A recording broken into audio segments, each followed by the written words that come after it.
Hi, I'm Daniel Andrews, owner and creator of the DAN Show, and welcome to my latest 2022 NFL preview video. Today, I'm going to break down the New York Jets, and here's how the video works. I'm going to start off with 3 things I like about the New York Jets, followed by 3 things I don't like about the Jets, but at the very end, I break down the schedule, go over the yearly win total odds, and I reveal if I'm going to put action down on the New York Jets. So let's start with the 3 things I like about the New York Jets. First thing I like about the New York Jets is their draft. When I did a video breaking down my draft grades, I gave the Jets an A+. They're the only team I gave an A+ to. Due to time constraints, I'm not going to break down their entire draft, but I think that their first 4 draft picks are going to be day 1 starters, and several of these picks are going to have a massive impact in improving the Jets in 2022. The second thing I like about the Jets are the low expectations set on by the fans and media. New York is a very tough sports town, and having a bad team is usually a really bad thing for the New York Jets. But with the Jets going into 2022, there's really no expectations to excel, and that's a good thing. All you heard about was the Buffalo Bills signing Von Miller or the Miami Dolphins trading for Tyreek Hill. You got the New York Jets are really flying under the radar, and it's really rare that a New York Jets team with talent to be flying this far under the radar, but the expectations are extremely low this year, and that's a real good thing. The third thing I like about the New York Jets is that you have coaching continuity going into year 2. I've seen the Jets do some bad things as a organization in the past, but I think that what they're doing right now as an organization and how they're building their team is actually really smart. You keep your coaching staff around and you build smartly through the draft. It's easy for a team that's 4-13 to make big changes, especially in a sports town like New York, but instead of signing big name free agents like Le'Veon Bell, for example, you just build through the draft and use your youth and athleticism into the same scheme for the second consecutive year. I think that's really smart and a good way to build up your team. So just to recap the 3 things I like about the New York Jets, I love their draft, just a phenomenal draft. I love the fact that there's no expectations of the Jets in 2022. They're really a team flying under the radar.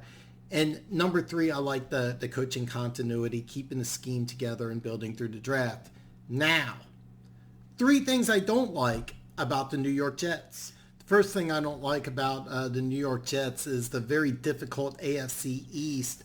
You have 2 playoff teams from a year before. Then you have the 9-8 Miami Dolphins that made a big trade for Tyreek Hill this offseason. So the AFC West gets a lot of credit for being the toughest division in football going into 2022, but I'm not so sure it's not the AFC East. Matter of fact, the AFC East might be considered the best division in football, but they have the New York Jets. So that's part of the reason, but it might be the toughest division in all of football. The second thing I don't like about the New York Jets is the Zach Wilson development. Now, I want to be very clear. It's not Zach Wilson I have an issue with. It's how he's being developed. When you have a defensive-minded first-time head coach in Robert Saleh who brings in a first-time offensive coordinator, then you surround your second-year quarterback with a rookie wide receiver, a second-year wide receiver, and a free agent tight end. It's a lot different than you normally build up a successful quarterback. Take a look at Patrick Mahomes. He had Tyreek Hill, Travis Kelce, Andy Reid as his head coach, Matt Nagy as his offensive coordinator who would leave to take over as head coach of Chicago. Now he's back with Kansas City. Mike Kafka, former NFL quarterback who was his quarterback coach. Now he is the offensive coordinator with the New York Giants. And these guys all had a lot more experience in what the coaching staff has with the New York Jets. I mean, 8 years ago, offensive coordinator Mike LaFleur was an NFL intern. That's a very fast track from no coaching experience to being an NFL coordinator. This could work. I'm not saying it's not going to work, but usually when you're building a successful rookie quarterback, you usually have a more experienced head coach, offensive coordinator, and a lot more veteran players surrounding your young quarterback. And this goes hand in hand with the third thing I don't like about the New York Jets, and that's I'm not sold on this coaching staff. Okay, I know I said earlier I like the fact that the Jets have continuity, and I do. I like when an organization doesn't make a knee-jerk reaction and just start replacing coaches after a year. I like the fact that the Jets are keeping their coaching staff together. But this is a team that's built for a veteran quarterback, not a quarterback who's just learning the ropes. Mike LaFleur is the brother of Green Bay head coach Matt LaFleur. And while Matt LaFleur is having great success in Green Bay, how much does that do with Aaron Rodgers, an experienced veteran, great NFL quarterback? And how much does it do with Matt LaFleur? That's an interesting question. But here in New York, you have a very young, inexperienced coaching staff. You combine that with a young, raw quarterback. Combine that with building your team through the draft. This might be too much to ask for a first-time head coach. Now, I wasn't high on Robert Saleh as being the head coach of the New York Jets. I would have gone in a different direction, but I understand why they gave him a chance. And I do like this guy. I think he's an excellent defensive mind. But this situation, it might be a little too much to ask for a guy who's never been a head coach before and an offensive coordinator who's never been an offensive coordinator before.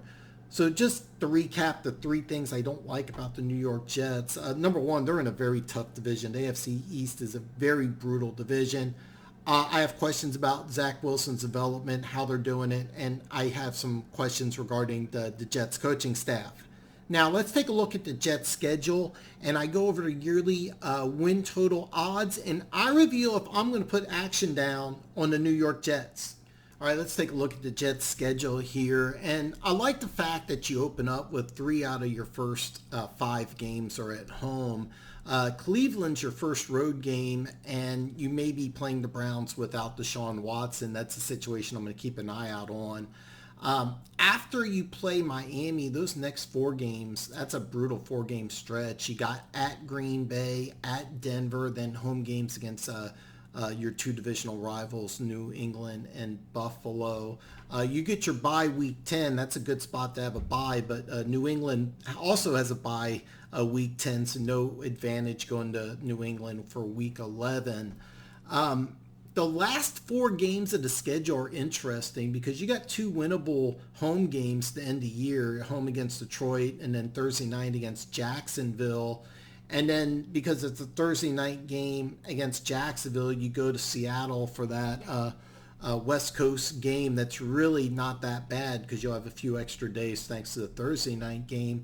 And then you end the season in Miami, which could be a very interesting game. Now, the yearly win total odds are low. Caesars has 5.5, while Barstool has 6.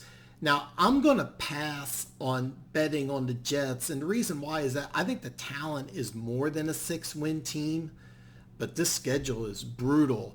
So here's the problem. If you're going to bet the under, what you're really hoping for is 2 or less wins going into the bye. You're hoping for 2 and 7 because after the bye, they could get 4 wins here. I mean, you got home against Chicago, Detroit and Jacksonville, and even Seattle. I just named off 4 very winnable games for the Jets there.